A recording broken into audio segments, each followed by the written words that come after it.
আপনাদের অনেকেই ছাত্র। আপনাকে প্রথমে পড়ালেখার কষ্টের মধ্যে দিয়ে যেতে হবে, তারপর আপনি গ্র্যাজুয়েট হওয়ার স্বস্তি লাভ করবেন, পরবর্তী ক্লাসে উত্তীর্ণ হওয়ার স্বস্তি লাভ করবেন। আপনার চাকরির জায়গায় কঠিন পরিশ্রম করতে হবে বোনাসের স্বস্তি লাভ করার পূর্বে, প্রমোশন লাভ করার পূর্বে। কষ্ট ছাড়া এসব ঘটে না। আপনাকে আগে খাদ্যাভ্যাস ঠিক করতে হবে, স্বাস্থ্যকর খাবার খেতে হবে ভালো স্বাস্থ্য লাভ করার পূর্বে। কোনো রোগীকে হয়তো আগে অপারেশনের কষ্টের মধ্যে দিয়ে যেতে হবে সুস্থ হওয়ার আনন্দ উপভোগ করার পূর্বে। এভাবেই আল্লাহ জীবনকে তৈরি করেছেন। আপনাকে কষ্টকর অভিজ্ঞতার ভেতর দিয়ে যেতে হবে যদি স্বস্তি লাভ করতে চান। এটাই আল্লাহ ডিজাইন। ব্যাপারটা এমনই। আপনি এই কথা শোনার পর হয়তো ভাবতে পারেন, আমি তো এখন কঠিন সময় আছি, তার মানে সামনে সহজ সময় আসছে, আর এজন্য আমি এখন বিশ্রাম করব আর সহজ সময় আসার অপেক্ষা করব। না, আল্লাহ আমাদেরকে গভীর একটি বিষয় সম্পর্কে জানাচ্ছেন। আপনাকে কঠিন সময়ে কঠোর পরিশ্রম করে যেতে হবে। বসে বসে এমনটি ভাবলে হবে না যে আল্লাহ তো সহজের প্রতিশ্রুতি দিয়েছেন, তাই আমি তার অপেক্ষায় থাকবো আর বসে বসে কাঁদবো। No. এই জন্য তিনি পরের আয়াতে আমাদের রাসূল সাল্লাল্লাহু আলাইহি সাল্লামকে বলছেন, ফাইদা ফারাগাতা ফানসাব। শক্তিশালী একটা বাক্য। অতএব যখন আপনি অবসর পান পরিশ্রম করুন। স্বস্তি এবং কষ্টের সাথে এর সম্পর্ক কি? স্বস্তি এবং কষ্টের সাথে এর সম্পর্ক কি? আল্লাহ চান না আমি আর আপনি যেন অলস হয়ে বসে থাকি। যখন আমরা কোনো কঠিন সময় থাকি তখন আল্লাহ চান আমরা যেন প্রচুর পরিশ্রম করি। অন্য মানুষদের দেখবেন যখন তারা কোনো কঠিন সময় পতিত হয় সবকিছু ছেড়ে দিয়ে একেবারে হতাশ হয়ে বসে থাকে।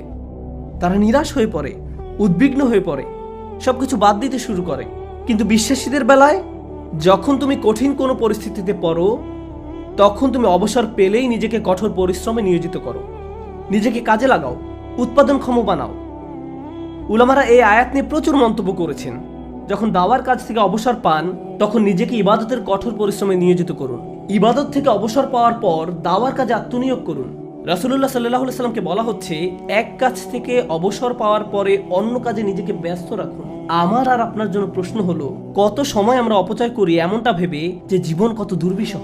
অলস হয়ে বসে থাকি, কিছুই করি না, নিজের মনকে নেতিবাচক চিন্তায় ডুবিয়ে রাখি, সম্পূর্ণ অকার্যকর আর অকর্মণ্য হয়ে বসে থাকি। অথচ আল্লাহ বলছেন তোমার হাতে অনেক বেশি অবসর সময় আছে আর তুমি এই সময়ে কোনো কাজেই লাগাচ্ছ না। যখন আপনি নিজেকে কোনো পরিশ্রমে নিয়োজিত না করেন তার মানে আপনি কষ্টকে জেতার সুযোগ দিচ্ছেন। আয়াতটা শুরু হয়েছে ফা অক্ষর দিয়ে, ফা আস-সাবাবিয়া, অর্থাৎ অতএব। তুমি যেহেতু স্বস্তি কামনা করো তাই তোমার নিজেকে পরিশ্রমে নিয়োজিত করতে হবে। এটা শেখার ফলে তোমার উচিত নিজেকে পরিশ্রমে নিয়োজিত করা। তাই আমার আর আপনার উচিত একটি অর্থপূর্ণ এবং প্রোডাক্টিভ জীবনযাপন করা। মাঝে মাঝে জীবনে অতিরিক্ত চাপের কারণে আমরা ভেঙে পড়ি। আমরা সহজেই একেবারে ভেঙে পড়ি দুঃখ, হতাশায়, উদ্বেগ বা উৎকণ্ঠায়। এরকম হওয়া দোষের কিছু নয়, কিন্তু আমাদেরকে শিখতে হবে কিভাবে আল্লাহর কিতাবের মাধ্যমে এই কষ্টকর অভিজ্ঞতার সময় মানসিক শক্তি অর্জন করব।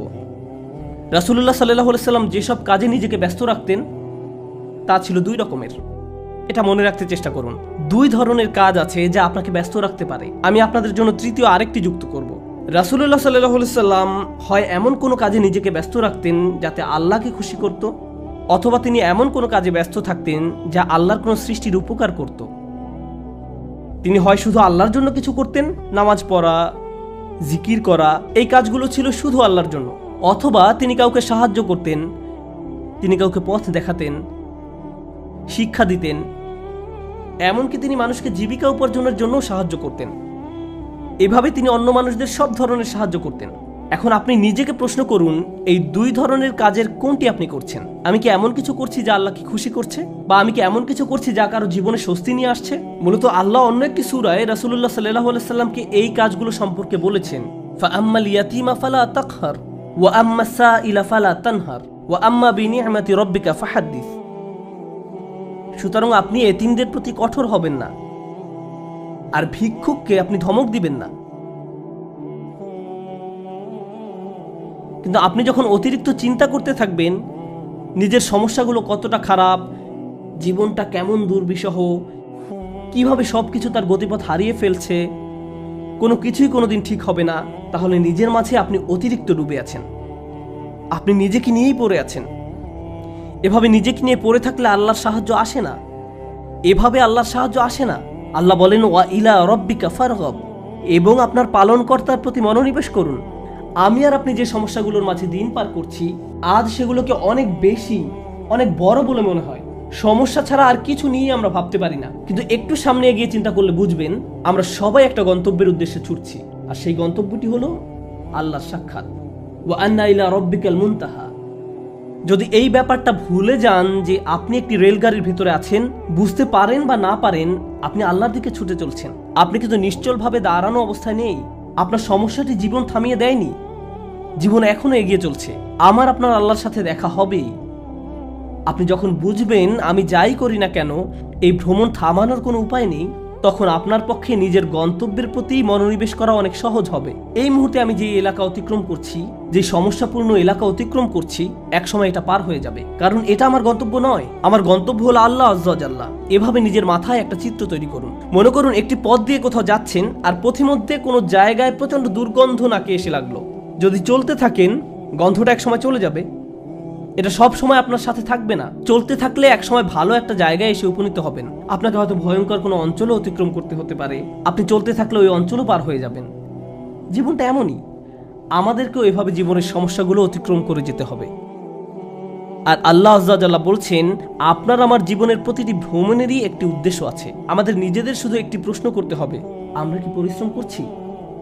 দিন শেষে আমরা কি করছি? তৃতীয় যে ব্যাপারটি নিয়ে আজ কথা বলবো, আগে আমি বলেছিলাম মহানবী সাল্লাল্লাহু আলাইহি সাল্লাম হয় আল্লাহর সন্তুষ্টির জন্য কিছু করতেন, নতুবা তার সৃষ্টির উপকারার্থে কিছু করতেন। আর আমাদের বেলায় দিনের অধিকাংশ সময় আমরা আত্মসেবায় ব্যয় করি। অবশ্যই আমাদের বিভিন্ন জিনিসের প্রয়োজন রয়েছে, আমাদের খাবারের দরকার, পোশাক পরিচ্ছদ প্রয়োজন, চাকরি বাকরি করতে হবে, কিন্তু অবসর সময় আমি কি করি? আয়াতটি কিন্তু আপনার দিনের 24 ঘন্টা সময় নিয়ে কথা বলছে না, আয়াতটি আপনার ফ্রি সময় নিয়ে কথা বলছে। আচ্ছা ঠিক আছে, আপনার এক্ষেত্রে কিছুই করার নেই। আপনাকে ভোর 5টায় ঘুম থেকে উঠতে হয়, 6টার মধ্যে অফিসে পৌঁছতে হয়, এবং সন্ধ্যা 6টা পর্যন্ত অফিস করতে হয়, 7:30 পর্যন্ত ট্রাফিক জ্যামে আটকা থাকতে হয়। ঠিক আছে, কোনো সমস্যা নেই, আপনার কোনো অবসর নেই। কিন্তু যখন অবসর পান তখন কি করে সময় পার করেন? যখন ফ্রি থাকেন সে সময় কি করেন? আল্লাহ আপনার জীবনে সহজ সময় আনবেন কিনা তা নির্ভর করে আপনার অবসর সময় আপনি কি করেন তার উপরে। অবসর সময়ের কর্মকাণ্ড তা নির্ধারণ করবে। আপনি নিজের প্রতি সৎ থেকে আমাদেরকে প্রশ্ন করতে হবে, অবসর পেলে আমরা কি করি? আর আমাদের ছেলে মেয়েদের কিভাবে অবসর কাটাতে শেখাই? যখনই তারা একটু ফ্রি সময় পায় ভিডিও গেম খেলা শুরু করে, যখনই তারা একটু ফ্রি সময় পায় টিভি ছেড়ে দেয়। আমরা উপকারী কিছু করছি না, আমরা প্রোডাক্টিভ কিছু করছি না। একটু সময় পেলে আমরা স্বার্থপর বিনোদনে ব্যস্ত হয়ে পড়ি, স্বার্থপর ভোগবিলাসে যুক্ত হয়ে পড়ি। মাথার মধ্যে শুধু এই চিন্তাগুলো ঘুরপাক খেতে থাকে, দুপুরে কি খাবো, রাতে কি খাবো, কোন সিনেমাটা দেখবো। কিছু দেখতে চাও, কিছু খেলতে চাও, দিন রাত সারাক্ষণ শুধু বিনোদন, ভোগবিলাস আর অর্থহীন রঙ্গরসে ডুবে থাকা। আমাদের জীবন এমনই হয়ে গিয়েছে। কিভাবে এটা ফানসাব? এটা ফানসাব নয়, আল্লাহর এই নির্দেশে ফাইজা ফারাগতা ফানসাব। কোনো ব্যক্তি যদি এভাবে আমোদ প্রমোদের মাঝে নিজেকে হারিয়ে ফেলে তখন কি হবে জানেন? এগুলো তার জীবনকে আরো কঠিন করে তুলবে। আমি বলছি না আপনি কোনো কিছু খেলতে পারবেন না বা কোনো ধরনের বিনোদন করতে পারবেন না। আমি জানি এটা গ্রীষ্মের সময়, স্কুল ছুটির কারণে বাচ্চারা এখন খেলাধুলা করতে চায়, এটা ঠিক আছে, কিন্তু তাদেরকে একই সাথে শেখাতে হবে কিভাবে সময়ের উত্তম ব্যবহার করতে হয়। তারা এটা শিখতে পারবে না যদি তারা আপনার কাছ থেকে না শেখে। আমরা যদি অবসর সময় পেলেই অপচয় করা শুরু করি, অর্থহীন কাজে নষ্ট করে ফেলি, উপকারী কোনো কাজে সময় ব্যয় না করি, তাহলে তারাও এই অভ্যাস আমাদের কাছ থেকে আয়ত্ত করবে। আমরা দৃষ্টান্ত রেখে যাচ্ছি, আমরা আমাদের আচার আচরণকে তাদের জন্য অনুকরণীয় হিসেবে উপস্থাপন করছি। আমরা এই আয়াত অনুযায়ী জীবনযাপন করলে তারা প্রশ্ন করবে, কেন তুমি সারাক্ষণ ব্যস্ত থাকো? কেন আমরা সব সময় কাউকে না কাউকে সাহায্য করি? আমরা এতবার মসজিদে কেন যাই? আমরা সারাক্ষণ এটা ওটা শিখছি কেন? আমাদের অবসর কোথায়? ফাইদা ফারাগতা ফানসাব, অর্থাৎ অতএব যখন অবসর পান পরিশ্রম করুন। فإن مع العسر يسرا إن مع العسر يسرا فإذا فرغت فانصب وإلى ربك فارغب। নিশ্চয়ই কষ্টের সাথে স্বস্তি রয়েছে। এই নির্দেশগুলো আল্লাহ আমাদের মহানবী সাল্লাল্লাহু আলাইহি সাল্লামকে প্রদান করেছিলেন। এই বিষয়গুলোর উপর ফোকাস করতে তাকে নির্দেশ দেওয়া হয়েছিল সাল্লাল্লাহু আলাইহি সাল্লাম। আমরা যদি আমাদের জীবনকে উন্নত করতে চাই, আমাদেরকেও এই শিক্ষাগুলো নিজেদের জীবনে বাস্তবায়ন করতে হবে। আমাদের সবারই জীবনে কোনো না কোনো সমস্যা রয়েছে। একটি সমস্যার সবচেয়ে বড় কঠিন দিক কোনটি? সমস্যার বাহ্যিক দিক মোকাবেলা করা সবচেয়ে কঠিন নয়, সবচেয়ে কষ্টকর ব্যাপারটি ঘটে আমাদের হৃদয়ে। সবচেয়ে দুরূহ ব্যাপার হলো সমস্যার সময় আমার অনুভূতি নিয়ন্ত্রণ করা। এটা আমাকে পুরোপুরি অসার, নিস্তেজ বানিয়ে দেয়। এখন সূরাটির দিকে লক্ষ্য করুন। প্রথমে যে স্বস্তি আল্লাহ আমাদের রাসূল সাল্লাল্লাহু আলাইহি সাল্লামকে প্রদান করেন, আলাম নাশরাহ লাকা সাদরাক, হে নবী আমি কি তোমার বক্ষদেশ প্রসারিত করে দেইনি?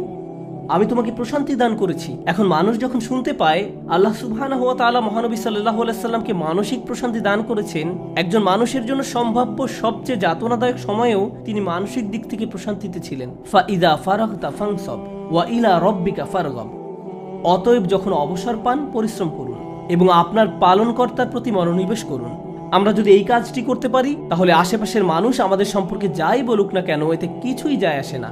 বাহ্যিক দিক থেকে আমরা যে সংকটেই থাকি না কেন তাতেও কিছু যায় আসে না। আমরা মানসিক দিক থেকে দারুণ প্রশান্তিতে থাকব। অন্য সবাই তো কাঁদবে, নার্ভাস হয়ে থাকবে, কিন্তু আপনি নিজেকে প্রশান্ত পাবেন, কারণ আপনি এই মহাসত্য অনুযায়ী পথে চলেছেন। আমি দোয়া করি আল্লাহ আজ্জা ওয়া জাল্লা যেন আমাদের সবার অন্তরে প্রশান্তি দান করেন। আল্লাহ আজ্জা ওয়া জাল্লা আমাদেরকে ওই সমস্ত মানুষদের অন্তর্ভুক্ত করুন আল্লাহর করুণায় যাদের হৃদয় উন্মুক্ত হয়ে পড়েছে এবং বক্ষ প্রসারিত হয়েছে। আমি দোয়া করি আল্লাহ আমাদের দৃঢ় মনোবলওয়ালা মানুষদের অন্তর্ভুক্ত করুন যেন আমরা আমাদের সময়ের সর্বোত্তম ব্যবহার করতে পারি এবং এর ফলে আল্লাহ আজ্জা ওয়া জাল্লা আমাদের জীবনের কষ্টের চেয়েও বহুগুণ বড় স্বস্তি নিয়ে আসেন।